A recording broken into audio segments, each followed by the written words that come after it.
yang kedua insya-Allah biiznillah.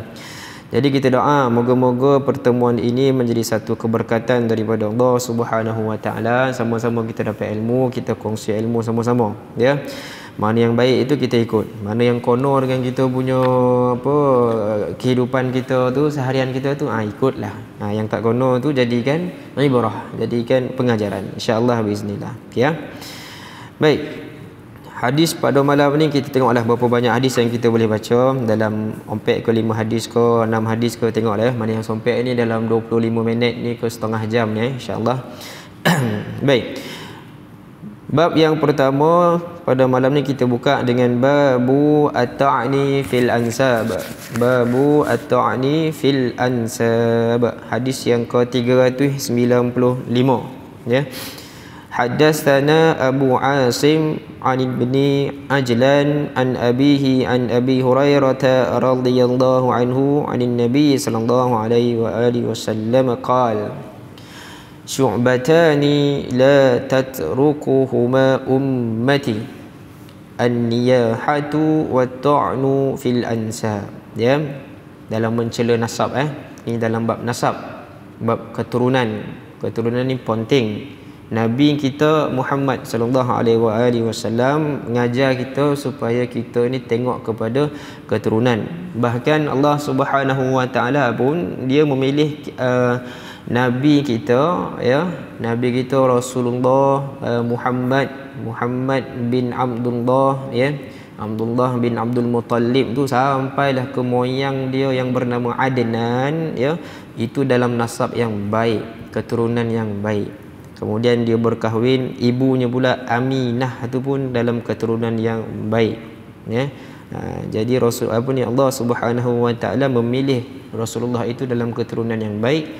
Jadi kita kena tengok dalam bab nasab ni penting, sangat penting.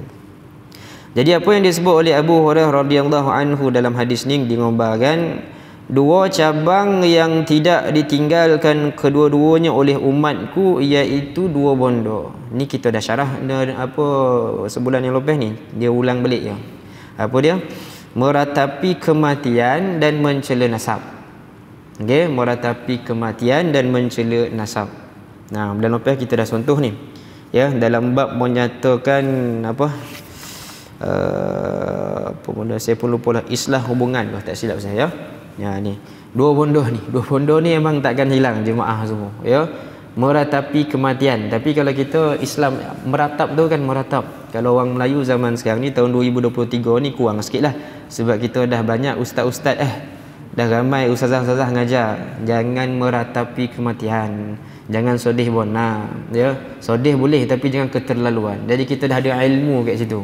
Orang kampung ke, orang bandar ke, alhamdulillah kita dah terdidik. Kita lihat. Jadi tapi walau macam mana pun Rasulullah nyebut kan, meratapi kematian tu memang akan ada dalam umat dia sampai bila-bila, walaupun dah berilmu. Kalau dia dah sayang bona orang tu, dia akan menangis lah, sampai ke mana pun dia akan menangis, sampai ke kubur pun dia akan menangis. Dah orang tu dah meninggal 40 hari pun dia tetap lagi meratap, ya. Gitu. Jadi itu bondo yang mana apa akan ada dalam diri kita. Itu maksud sayang, ya. Sifat saya yang Allah bagi dekat kita.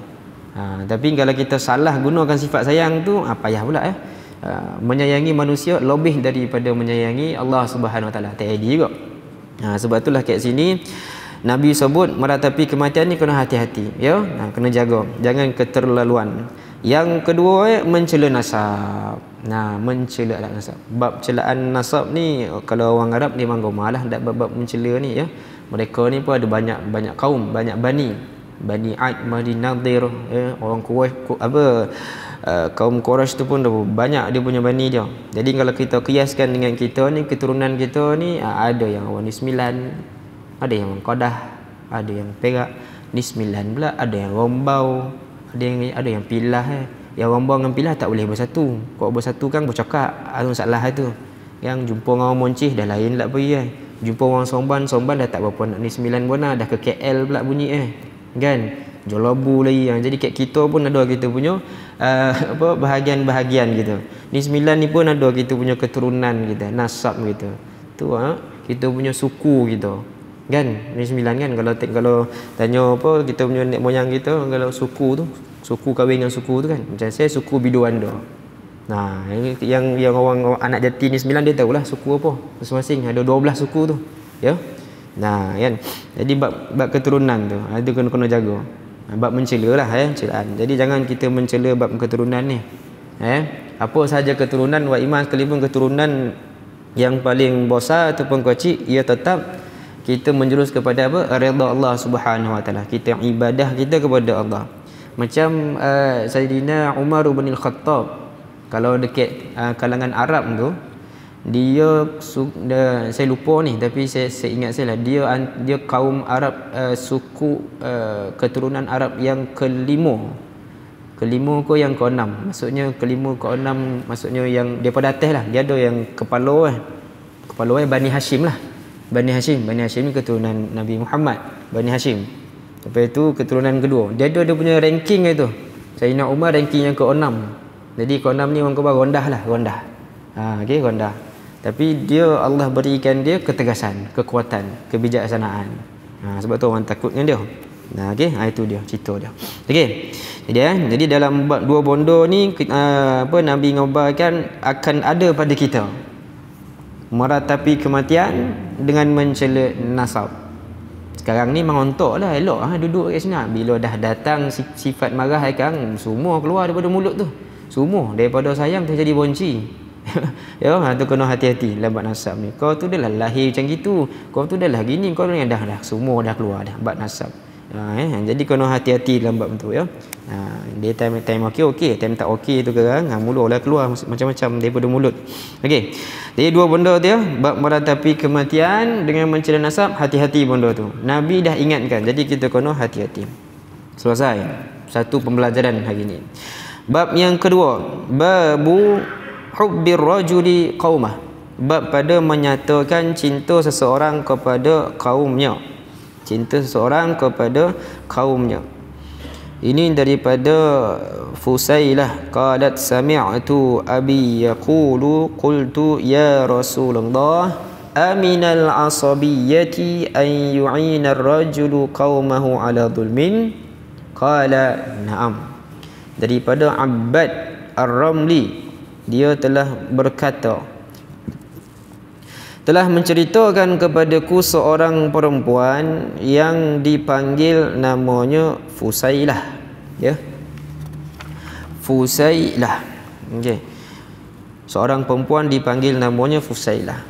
Yang mana Fusailah ni ngabarkan, dia berkata, aku telah mendengar daripada ayahku pernah berkata, aku telah bertanya kepada Rasulullah sallallahu alaihi wasallam. Makna kata ayah kepada Fusailah ni hidup pada zaman Rasulullah sallallahu alaihi wasallam. Wahai Rasulullah sallallahu alaihi wasallam, apakah termasuk daripada asabiyah, keta'assuban, sekiranya seseorang menolong kaumnya di atas melakukan kezaliman? Rasulullah sallallahu alaihi wasallam menjawab, ya. Ya.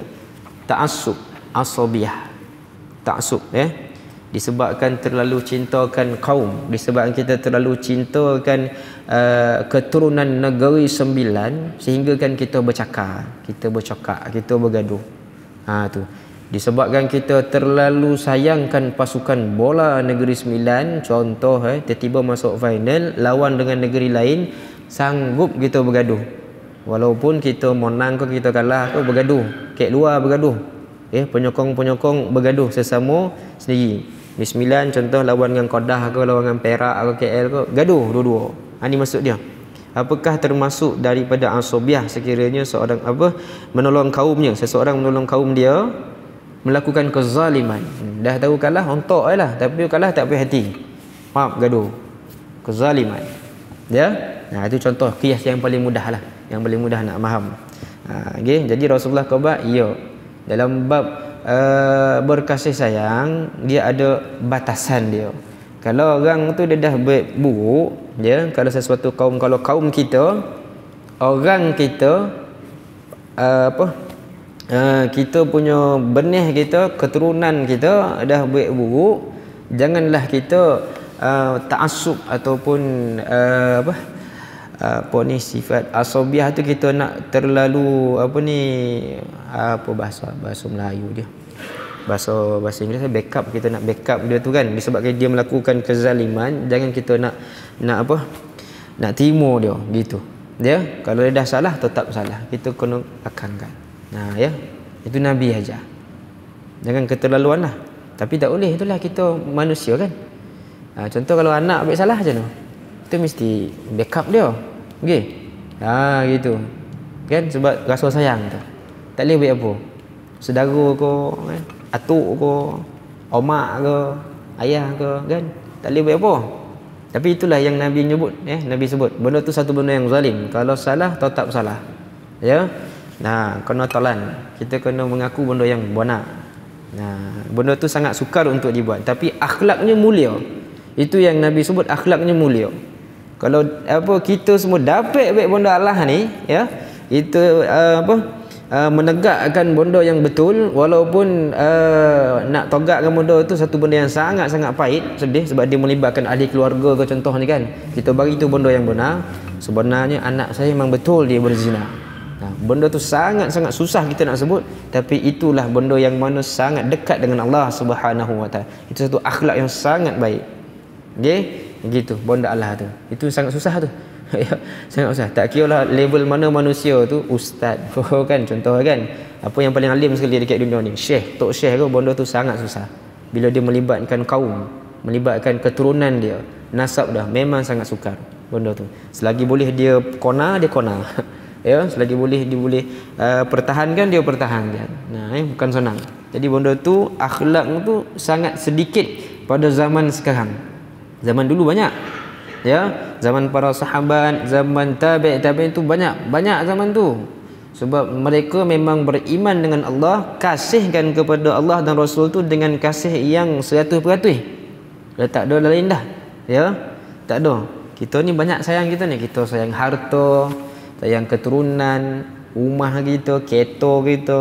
Jadi bila dah banyak bona kita sayang, kita lupa kita punya sayang kita dengan Allah Subhanahu Wa Taala. Ya. Dan juga sayang kita dengan Rasulullah sallallahu alaihi wasallam. Sebab tu bila kita nak menegakkan bonang yang basah, contoh kan, kalau kita nak membetulkan keadaan, ya, agak sukar sebab sifat sayang kita dengan Allah Subhanahu Wa Taala tu kurang. Sayang kita dengan Rasulullah itu kurang. Nah, ya, kita tak boleh nak telan kepahitan. Benda tu maklum, bukan pada seorang, pada semua, majoriti manusia. Ya, zaman sekarang bukan mudah tu. Jadi kita kena tengok akhlak tu. Kalau kita dapat baik akhlak tu, kita dapat hayati, ya, insya-Allah kita berada dalam jalur yang betul. Ya, kita dekat dengan Allah Subhanahu Wa Taala, insya-Allah biiznillah. Baik. Ya, nah, jadi ingat dia. Itu hadis yang kedua lah dalam bab tadi. Yang pertama tadi dalam bab mencela nasab. Yang kedua, bab kita cintakan seseorang jangan terlalu ta'assub. Ya, jangan terlalu ta'assub walaupun dia dalam keturunan kita. Itu yang Nabi pesan. Itu akhlak tu kena jaga elok-elok. Ya. Hadis yang ketiga, ni saya langkau sikit hadis dia.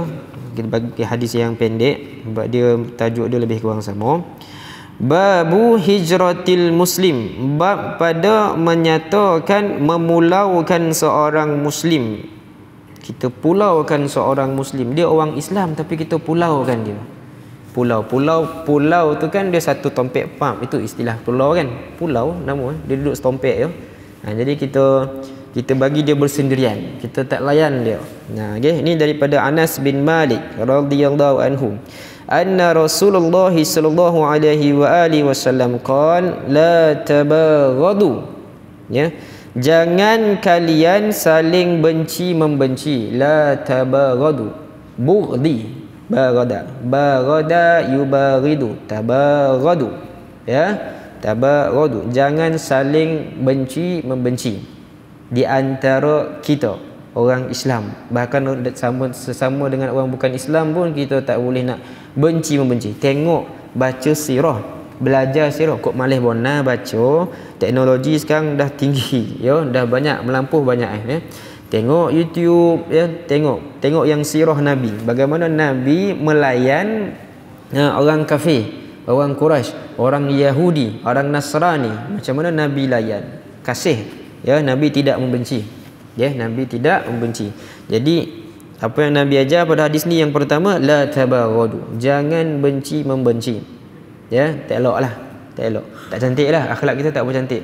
Solat 5 waktu, Quran khatam setiap kali Ramadan, tapi ada sifat benci. Tak edit. Ada sifat benci sesama muslim, tahu amalan kita yang apa kita buat itu, solat 5 waktu berjemaah, apa baca Quran tu semua, habislah, hancurlah tu. Tak boleh baik apa dah. Disebabkan satu sifat apa? Kita bencikan seseorang. Tak boleh. Ya, sebab ada hadis lain sebut kita kena berkasih-kasih di antara kita. Tak ada apa sifat benci antara satu sama lain. Sebab tu Nabi ajar kita la tabaghadu, jangan benci-benci. Ya. Jadi kalau ada kita pernah buat salah dengan kawan lama ko, ya, kita doa. Moga-moga dulu kita benci, sekarang sayang. Dah lama tak jumpa, pi jumpa. Kalau tak tahu duduk mana, doa pada Allah. Semoga Allah mempertemukan kita dengan orang tu, sebab dulu masa muda kita pernah gaduh dengan dia. Gitu. Kalau paling kurang pun sekiranya Allah tidak mempertemukan kita dengan orang tu, ya, yang kita dah bergaduh time kita muda tu, kan, kita doa moga-moga Allah ampunkan kita dosa kita. Ya, nah, moga di pihak sana tidak lagi benci kita, di pihak sini pun tidak lagi membenci di pihak sana. Gitu. Doa banyak-banyak, ya, sebab Nabi sebut la tabaghad, jangan benci-membenci. Yang kedua, la tahasadu, jangan ada kalian saling berhasad dengki. Ya, berhasad dengki. Dengki benar dengan orang tu. Biarlah orang tu dah sedekah banyak, biarlah dia. Jangan kita mengumpat. Ya, jangan kita mengumpat, jangan kita mencari kesalahan. Jangan kita dengki benar. Asyik dia je, biarlah. Lah itu rezeki dia, nak baik macam mana? Kan? Nah, gitu. Jangan berhasad. Banyak hasad dengki ni, banyak, ya, banyak. Daripada sekocik-kocik umat sampai sebesar-besar umat dengki, ya. Kalau bab pemimpin lagi lah, hasad dengki ni memang banyaklah dalam pemimpin. Tak payah cerita banyaklah. Jemaah semua boleh tengok dekat dalam TV tu, ya. Macam-macam hasad dengki ada. Dunia. Kita bezakan ni. Sekarang ni kita berada dalam dunia agama. Kalau nak tengok hasad dengki ni punya sifat, pergi tengok dunia hiburan, dunia politik. Itu banyak ni. Sifat ni banyak ni. Kalau tengok tu kita tergolak seorang-seorang. Apa kono dia orang ni bergaduh, ya. Kita duduk sini, dia golak. Dia tengok TV tu, kita golak. Ya Allah Tuhanku, ya. Si baiklah Allah pilih kita orang yang tengok TV, bukan orang yang ada dalam TV tu. Kalau kita dipilih oleh Allah, kita berada dalam TV tu, belum tentu lagi. Nanti sifat ni pun ada ni, ya. Nah, bukan orang masyarakat marhain je, ustaz-ustaz pun sama juga, ya. Sebab manusia kan, manusia. Asyik dia yang kena panggil TV je lah, dan dia tak panggil pun, sudah, asal dengki tu. Dengki, ya. Nah, tak boleh baik apa. Okey, sebab benda tu memang ada dalam diri kita, ya. Nah, jadi kita kena cantas elok-elok dengan iman, dengan cantas dengan iman, dengan ibadah. Baik. Yang ketiga, wala tadabaru. Tadi wala tabaghadu. Yang pertama, jangan kita benci-membenci. Yang kedua, wala tahasadu, jangan berhasad dengki. Ini pesanan yang bagus ni. Bagus ni bondo ni. Kita nak masuk bulan Ramadan ni, bondo ni kita kena cantas elok-elok. Yang ketiga, wala tadabaru, ya. Janganlah kalian saling bermusuh-musuhan. Jangan bermusuhan. Kocik jangan bermusuh dengan bosa. Bosa jangan bermusuh dengan yang lebih bosa. Lebih-lebih lagi kaum keluarga. Ya, kaum keluarga. Macam sebelum ni hadis-hadis banyak kita baca, hadis qudsi kita baca. Hadis akidah ahli sunnah wal jamaah kita baca. Ya, apa yang disebutkan bab permusuhan ni, jaga tengkolok sendiri dulu. Jaga keluarga sendiri. Jangan ada dalam keluarga kita ada bermusuhan. Pak saudara tak bertegur dengan anak saudara, ya. Ipar tak bertegur dengan ipar sana, biras sama biras bergaduh, ya. Ni nak gaya ni kan, kau balik mana ni nak, ya. Dah PKP hari tu kan kau dah duduk situ, marilah balik rumah kan. Dah bercakap dah dia. Dah mula dah ni, bab bermusuhan ni dah mula dah. Okey? Jadi dalam bab tu. So, ajarkan kepada anak-anak, ajarkan kepada cucu-cucu, khabar kat dia, musuh ni dielakkan. Selagi mana boleh bertolak ansur, tolak ansur. Dalam dua belah pihak mesti kena ada tolak ansur. Kalau dua-dua keras kepala, tak ada apa. Mesti ada seorang tu dia kena lembut sikit, bertolak ansur. Baru permusuhan ni tak ada. Okey? Jadi kita, ni benda ni mendidik, bukan dia terus hilang. Setiap orang akan ada sifat nak bermusuh ni. Tapi benda tu dididik. Dididik. Kalau terasa ada musuh, kita pergi minta maaf cepat-cepat. Ya. 3 tu jangan benci membenci, jangan berhasad dengki, jangan bermusuhan, bermusuh-musuhan. Kemudian disebut lagi wa kunu ibadallah ikhwana. Wa kunu ibadallah ikhwana. Dan jadilah kalian sebagai hamba-hamba Allah yang bersaudara. Banyak kan hadis tentang bersaudari, ayat Quran pun semua dah hafal ayat Quran tu apa? Apa ayat sungguhnya orang mukmin itu bersaudara, maka pulihkanlah di antara dua kaum yang bergaduh. Innamal mu'minuna ikhwah fa aslihu baina akhawaykum. Ayat Quran tu. Kau ada kat masjid ni dia tulis. Masjid ni dah bagus dah ni, semua dah putih semua. Ini betul memang ikut sunnah betul ni. Semua dah putih dah ni. Ni kalau tiang ni pun putih ni betul-betul sunnah ni. Kapet pun putih nanti sunnah betul. Suci, tak nampak apa-apa. Jadi kita ibadah tu memang kita layanlah ibadah tu, memang kita khusyuk tawaduk tu. Memang di antara sunnah ada dia tak boleh banyak tulisan. Nanti orang lekor kita tengah baca Fatihah, dia mata kat atas baca nampak ya cerita kan. Gitu. Jadi antara sunnah dia memang kena bersih. Baguslah. Orang sini sedap. Jadi sejuk. Cuba kalau pergi kat masjid dekat tanah Arab tu. Pergi tengok masjid dia. Pergilah kat mana-mana. Kat Morocco ke Jordan ke Mesir ke. Macam-macam khat ada. Poning ke bola gitu. Jadi kalau siapa yang semayang, memang dia semayang, memang dia punya, memang dah diajar dia semayang pandang ke atas parahlah. Poning lah kepala. Jadi memang kena semayang pandang bawah. Pandang bawah pun boleh jadi poning ke. Dia punya sajadah pun boleh tahan cantik ke. Kita mikir begitu, kita pandang sajadah kan dah kita mikir apa dah cantik khot dia ni. Gitu. Tak boleh. Semayang tu boleh, benda tu boleh, tapi sunnah tak berapa nak kono lah. Jadi kita semayang dalam keadaan yang bersederhana macam ni, cantik, sedap je kan. Dah pergi situ pula kan, dah lain lah tajuk. Kita tanya tadi babnya, bab bersaudara tadi. Jadi innamal mu'minuna ikhwah fa aslihu baina akhawaykum. Itu yang Quran sebut. Sesungguhnya orang mukmin itu bersaudara. Innama.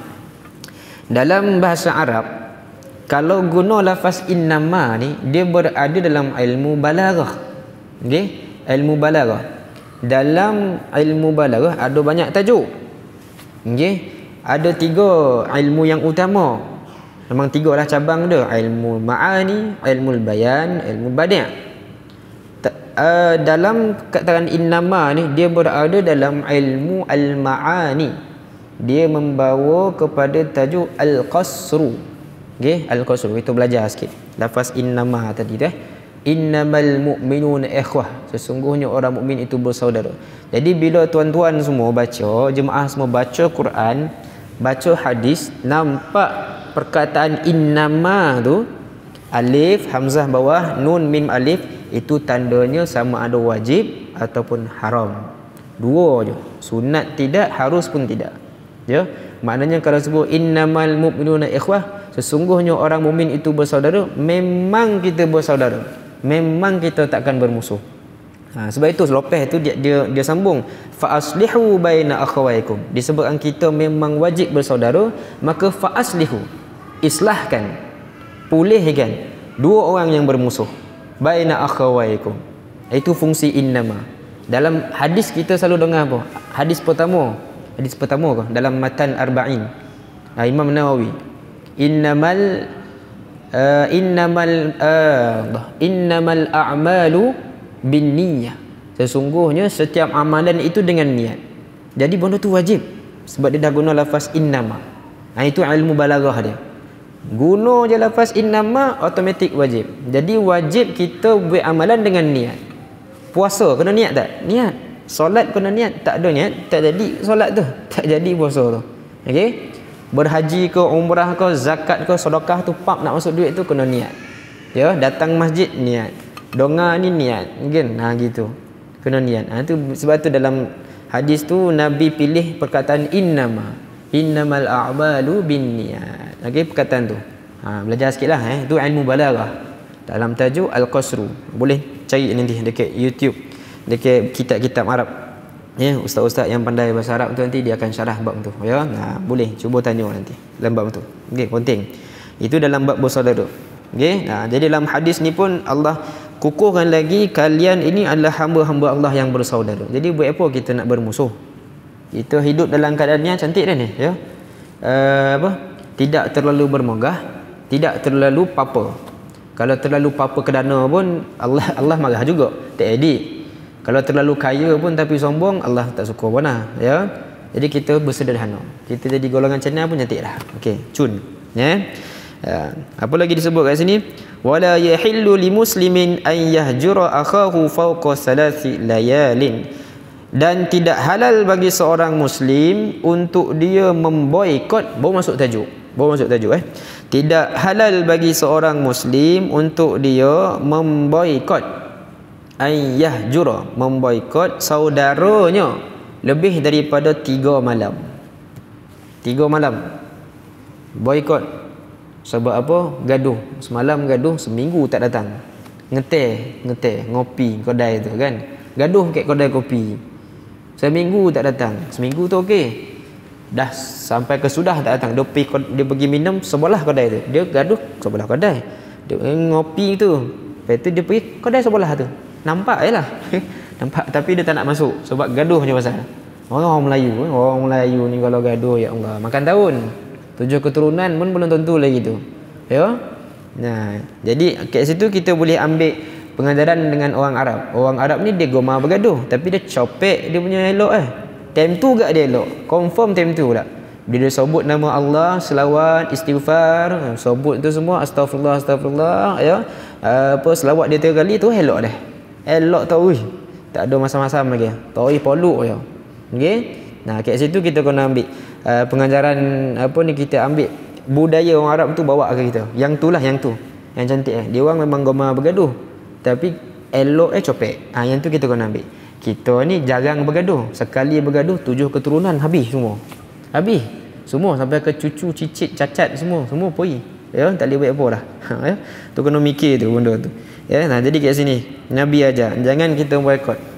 Kalau kita boikot sampai ke 3 malam habis. Benda tu tidak baik, tidak halal bagi kita. Ya. Bila ngobarkan tidak halal tu wala yahillu li muslimin, mana benda tu tidak elok, ya. Tidak elok untuk dibuat.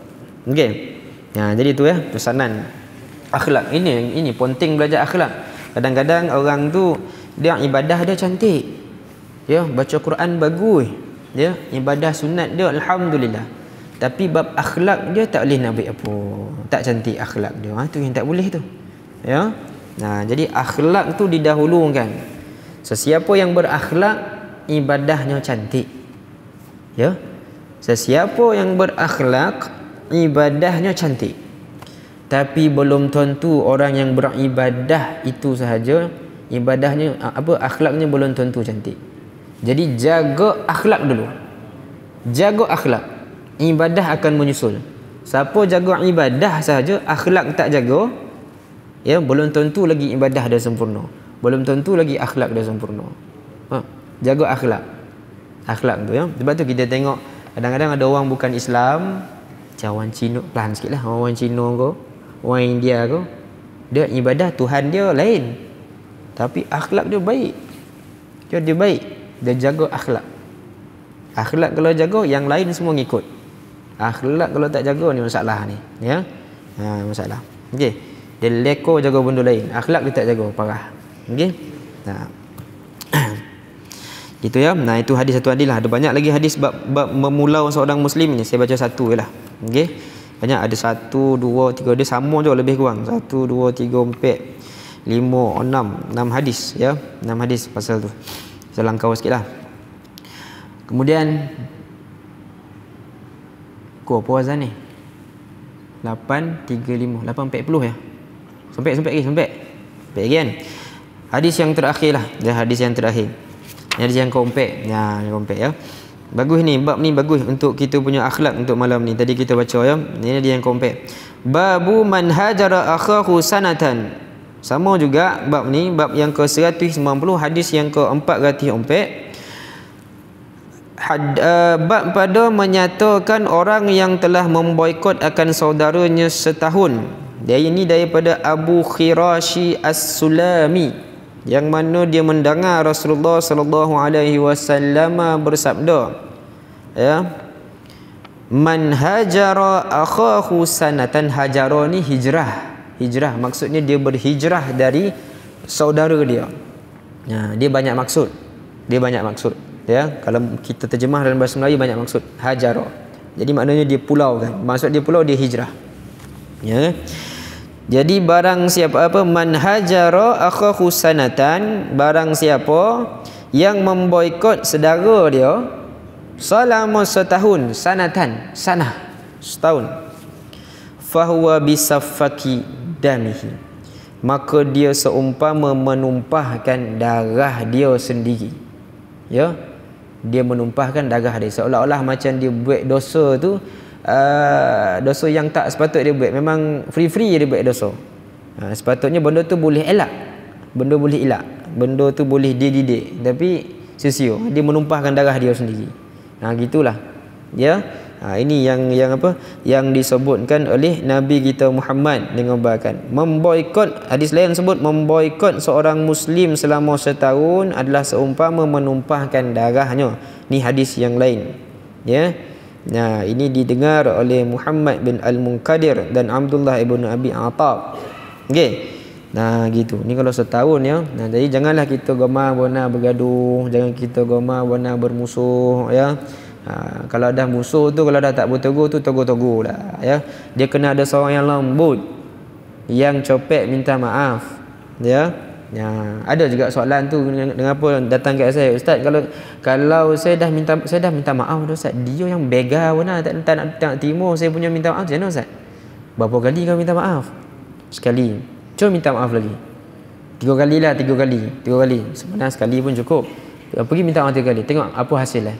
Kalau 3 kali tu tak dapat juga, dia tetap juga kereh kepala, maka itu biarkan dia urusan dia dengan Allah Subhanahu Wa Taala.